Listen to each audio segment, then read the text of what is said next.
పాత్రలన్నీ పోషించిన కళాకారుడు కాదు, పదాలన్నీ పలికించిన మహాకవి తనికెళ్లభరణి. తెలుగు సినిమా పర్యాయపదంగా మారిన ఓ గొప్ప పేరు తనికెళ్లభరణి. వందల్లో పాత్రలు, వేలల్లో డైలాగులు, అంతే గొప్పగా నటన, మాటల్లో పంచప్రాణం నింపే డైలాగ్ డెలివరీ. ఆయన సినీ ప్రయాణం చూసుకుంటే ఒక సాధారణ వ్యక్తి ఎలా గొప్ప నటుడిగా మారుతాడో ప్రత్యక్షంగా చూపిన ఉదాహరణ. ఈరోజు ఆయన పుట్టినరోజు సందర్భంగా మా పొలిటికోస్ వినోదం ఛానల్ తరపున ఒక ప్రత్యేకమైన స్టోరీతో సిద్ధంగా ఉన్నాం. 1954లో జూలై 14న హైదరాబాద్లో జన్మించిన తనికెళ్లభరణి సాహిత్యంపై చిన్ననాటి నుంచే ఆసక్తి చూపించారు. తెలుగు భాష మీద పట్టు, పాఠ్యాంశాలపై దృఢమైన అభిమానం ఇవన్నీ కలిపి ఆయన్ను పద్యాల పట్ల ఆసక్తిని పెంచాయి.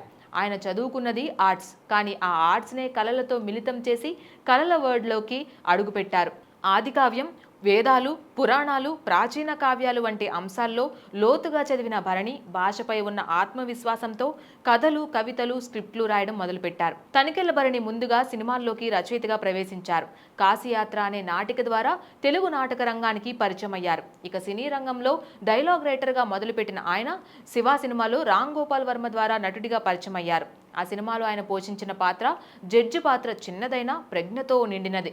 అయితే నటుడిగా నిజమైన బ్రేక్ వచ్చింది మన్నెమ్మ పల్లిరాజు, మాతృదేవోభవ, శుభలేఖ, సీతారామయ్య గారి మనవరాలు, స్వాతిముత్యం వంటి సినిమాలతో. అయితే 1990ల తర్వాత ఆయన్ను పూర్తి స్థాయిలో నటుడిగా తెలుగు ప్రేక్షకులు ఆదరించడం మొదలుపెట్టారు. తనికెళ్లభరణి చేసిన పాత్రలు ఒకటేలా ఉండవు. విలన్, కమీడియన్, క్యారెక్టర్ ఆర్టిస్ట్, గురువు, పండితుడు, సాధువు, బ్రాహ్మణుడు, గాయకుడు, మిమిక్రీ ఆర్టిస్ట్ ఏ పాత్ర ఇచ్చినా సరే ఆత్మగా తలుక్కున పెరిసేలా చేశారు. సమ్మోహనంలో ఓ రచయితగా, నువ్వు నాకు నచ్చావులో ఓ తండ్రిగా, శంభో మహాదేవాలో సాంప్రదాయ బ్రాహ్మణుడిగా, నువ్వు నేను, రేస్ గుర్రం, సిసింద్రి, మన్మధుడు, సముద్రం, ఇంద్ర, గంగోత్రి, బొమ్మరిల్లు, మల్లీశ్వరి, సిరివెన్నెల, ఇది సంగతే, శ్రీరామదాసు, వెంకీ, అదుర్స్, జులై ఇలా చెప్పుకుంటూ పోతే నాన్నలాగా కనిపించే పాత్రలే కాదు, ఆధ్యాత్మిక భావనలన్నీ కలిగించే పాత్రలకు కూడా ఆయన పెట్టింది పేరు. తనికెళ్లభరణి నటనలోనే కాదు, దర్శకత్వంలోనూ తనదైన ముద్ర వేశారు. ఆయన దర్శకత్వం వహించిన చిత్రం మిథునం. ఎస్పి బాలసుబ్రహ్మణ్యం ఇంకా లక్ష్మి ప్రధాన పాత్రలో ఉన్న ఈ చిన్న చిత్రం ఒక క్లాసిక్. భావోద్వేగాలకు అద్దం పట్టింది. ఈ సినిమా చాలా మంది విమర్శకుల ప్రశంసలు అందుకుంది. సినిమా అనేది ఒక గొప్ప కథను చెప్పే మాధ్యమం అని చెప్తూ ఆయన తన సున్నితమైన దృక్కోణాన్ని చూపించారు. భరణి గారు కేవలం డైలాగ్ రైటర్, కథా రచయిత మాత్రమే కాదు, ఒక కవి కూడా. దగ్ధపుత్రుడు, నేడు నా కోసం, అలమ్మోలంగం దారిలో, శివతాండవం వంటి రచనలు భక్తితత్వం, ప్రేమతో నిండినవిగా నిలిచాయి. ఆయన కవితల్లో ఏదో లోతుంది, చదవగానే మనస్సు ఆగుతుంది. తనికెళ్లభరణి వ్యక్తిగతంగా కూడా చాలా సాధారణ జీవితం గడుపుతారు. ఓ పక్క తెలుగు సాంప్రదాయాలపై అపార భక్తి, మరొక పక్క లోకాన్ని తాత్వికంగా చూడగల దృక్కోణం.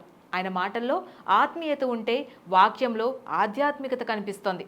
ఆయన స్వయంగా చెప్పినట్లే మన మాటల కంటే మన మౌనం గొప్పదయ్యా అన్న ఫీలింగ్ ఆయన మనిషిలోనే కనిపిస్తోంది.